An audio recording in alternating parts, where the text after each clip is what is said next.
Hey everyone, so I've had some interest in a video that shows how I make my breakfast burritos. It's a recipe that allows you to make 16 really hearty breakfast burritos that you can freeze and pop them in the microwave when you're done. Pretty straightforward. I've done this a bunch of times, so every time it's gotten a little bit better with, little improvements here and there, so I thought it'd be cool to share them. So here, we'll get started. So pretty straightforward. You'll need at least 16 taco sized tortillas. I think about 8-inch will be fine. 2 cans of black beans. These are 15.5 ounces. You'll need 2 dozen eggs. You'll need a pound of Mexican style or your favorite shredded cheese, or block cheese if you want, obviously a little bit fresher. And this is a 5-ounce bag of spinach. I sometimes try to go up to 9 or 10 ounces. Depends on how much you like spinach. Salt and pepper. And then we're doing the mix master today, but if you don't have one, you can just do a bowl and a whisk is fine.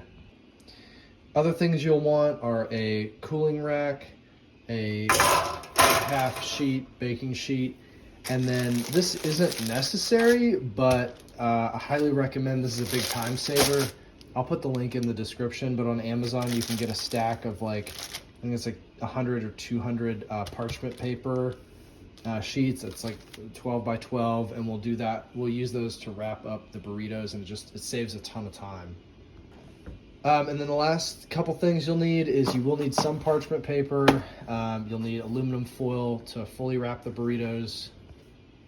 You'll also need 2 gallon bags, and then I also recommend picking up a hot sauce of your choice. I've been addicted to Surfer's Heat lately. You got to order it online, but I'll put a link out there for you. Highly recommend. Amazing stuff. All right, if you haven't done it yet, preheat your oven to 350. And so, of course, when I'm ready to do this video, I find out that I'm out of the full-sized parchment paper. So this is going to be a situation where definitely do as I say, not as I'm actually doing. We're going to use the sheets that I was telling you about earlier. These guys, we're going to use these instead. We're going to kind of MacGyver it, but obviously if you had parchment paper, just kind of follow along with what I'm about to do. All right, so before we put any of that down, normally what we would do is we'd just get some Pam, and then pretty liberally spray. I know it's kind of making a mess, but I'll clean the stove, don't worry. We're running out of Pam. All right, anyway, liberally hit the corners. All right, heavily panned. There we go. All right, and then we're gonna see if this will actually strip right away. This is gonna be a messier batch than it normally would be, but whatever, it's all I got. So grab our sheets, and then the reason for the Pam is, as you can see, it kind of helps the sheets adhere to the pan, so I'll make it a little bit cleaner. All right, cool. So now we're pretty much ready. And again, if you had parchment, it would actually go past the sheet and it basically create like a bowl, so the eggs will just kind of sit all in here. All right, next we're gonna crack all 2 dozen of our eggs, and we'll put them into the bowl of the mix master, or whatever bowl you've got for mixing is fine. All right, so it's 24 eggs, and we made sure to get as much shell in there as possible for that extra crunch. Now what we'll do is we'll go ahead and get this set up and stirring on low, or whisking I should say, and then we will come back to this because we got other stuff to set up. All right, now while that is going, we're gonna go ahead and rinse and drain our beans. These are just black beans. All right, so that's 1 can rinsed and drained, and we'll just go ahead and plop them on in there, do another one.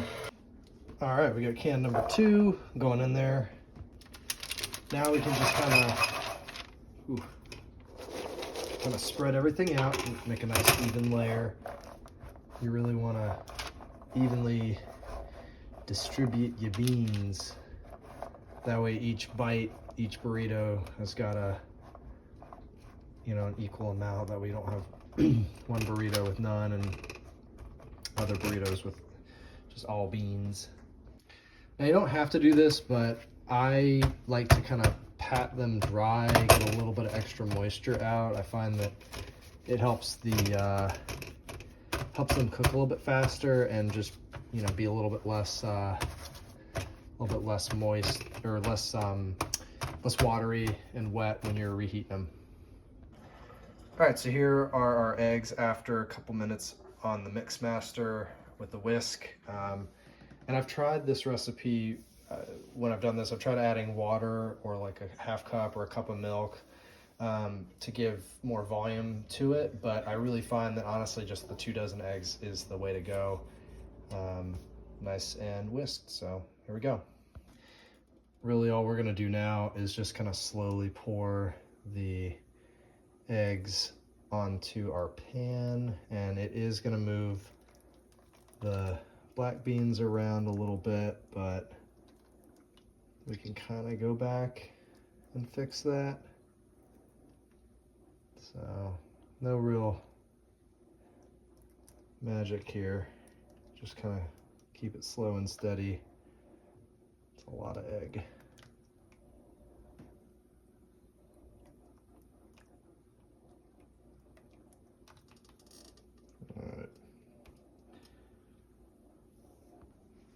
And I don't know how we got so lucky, but it looks like all the shell stayed on the bottom. I can't believe how much shell I got in there. I swear I have done this before. I'm not normally this bad. Next is everyone's favorite step, is the cheese. So this is a pound of, you know, fancy Mexican shredded. We're gonna put it all in here and get it nice and evenly distributed. All right, we got our pound of cheese added. And then next we're gonna add our spinach. And I'm honestly just sprinkling the spinach on top, you know, not really that much technique, just wanna make sure that you keep it, you know, as evenly distributed as you can. Even thickness across. All right, this probably looks a little bit ridiculous, and it is, but it will be good. Just trust the process. If you see any, you know, kind of sus or rotten bits, you can pull those out. Not that big of a deal. But just kind of give everything a little once over. Make sure there's nothing crazy, and then, you know, of course, get everything all nice and even. Now this next step is important, and I don't really have any measurements for it, unfortunately, but we're just gonna go with some coarse kosher salt, and we wanna liberally salt all of our spinach and our eggs. I find if you hold back on the salt, it can kind of get a little, I don't know how to describe it, just doesn't taste right. And then we're gonna do some cracked pepper. All right, so we got our spinach, then our cheese, then our beans, and then all that egg, and then delicious salt and pepper. We're gonna go ahead and throw this into a preheated oven, 350 degrees for about 30 minutes. All right, 350 degrees, about 30 minutes. All right, now while the burritos are cooking, we need to get ready for making 16 burritos. So we're gonna cut about 16, we'll right at 16 sheets of aluminum foil, and then we're gonna get out 16 sheets of the parchment. You can have them in separate piles, or you can sandwich them up, whatever you feel works best. All right, about 10 minutes in, you can see that spinach already starting to wilt down quite a bit. And we've got our aluminum foil and parchment, and then our tortillas ready. So we're gonna go chill, and then when that timer goes off, I'll show you what to do next. All right, so our timer ended, so we're gonna slide this out and just take a quick peek at it. And it's looking pretty good. I don't think it needs to, may not need to cook anymore. take a closer look here and we'll get a knife. 1 sec. So generally if you put a knife in and it comes out clean, it's ready, and there's still a little bit there.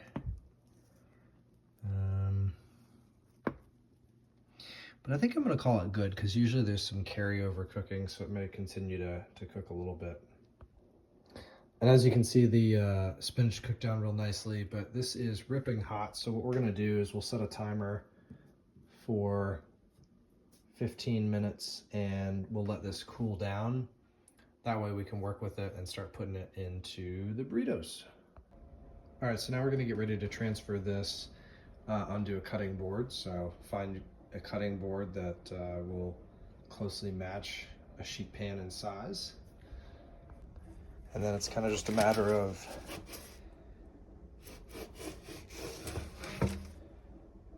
just doing that. All right, now this is a little extra, but I like to be precise. So use a ruler or a tape measure, whatever you prefer, and then you're gonna basically slice the whole thing down the middle. I'm just kind of making a mark there. So you're gonna cut it hot dog style first, and then we'll cut it in half hamburger style. All right, so once you've done lengthwise and widthwise, then we're gonna do each of these quadrants in half. All right, so now we got 8 pieces. Now we're just gonna do each of these in half, and then that'll get us 16.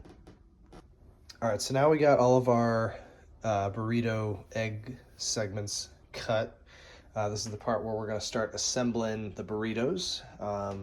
This is a good time to grab yourself a beer, put on some music, because you're gonna be here for a couple minutes while you're doing this. But I don't know, I find it pretty relaxing. So anyway, what we do is I keep the stack of foil here, and basically I'll just grab a sheet of parchment, bring it on over, slap a burrito down, and then grab one of the egg pieces, and then I usually have the softest corners kind of in the middle, and I kind of align it like that, where I've got the one end goes all the way to the top, and then I have a few inches down at the bottom here.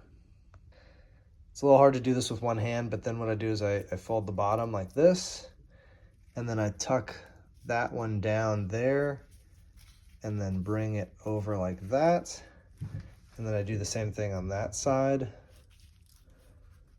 and then pull that over. Obviously yours is gonna be a little bit tighter when you do it because you'll have 2 hands, but it makes this nice fold at the bottom. All right, there's our nice little happy burrito.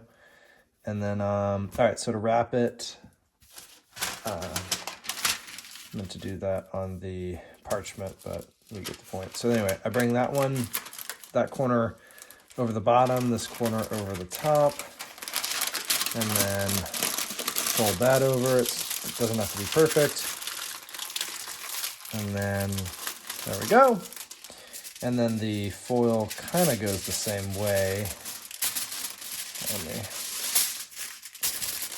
So fold that over. I go one more, and I kind of crimp, bring the ends in like this, and then fold it on up. And then we'll go ahead and start putting these into a gallon bag. All right, we are all done. So wrap them up and then put them in a gallon bag. I can usually get 8 into a 1 gallon bag. That's gonna go in the freezer. This will go in the freezer, and then I'm gonna leave 3 of them out for breakfast tomorrow. And then again, they go great with a hot sauce or a salsa, whatever you prefer. I'm not sponsored by Surfer's Heat, but if they want to hook me up, I would definitely take them up on it. Like I said, I feel like that's the best. But Tabasco's really good. Frank's Red Hot's really good. Really can't go wrong. Maybe some Chipotle Tabasco. Again, all great options with your burritos. Oh, and one last thing. When you're ready to reheat these, I found the microwave works best. Just take them out of the foil, leave them in the parchment paper. And then I usually just do them, if you're doing one of them, I just do them for about a minute and then flip and then another minute. If you're doing multiple, honestly, I would just follow that until they feel hot. All right, so that's pretty much it. I hope you enjoy the recipe. If you change it up and have some, new variations, definitely leave a comment if you find a new salsa or hot sauce that you really like with it. I've also made these with Niece's breakfast sausage. That's also really good. But yeah, change it up. Let me know what you think, and always open to feedback. But hope you enjoy it. Thanks.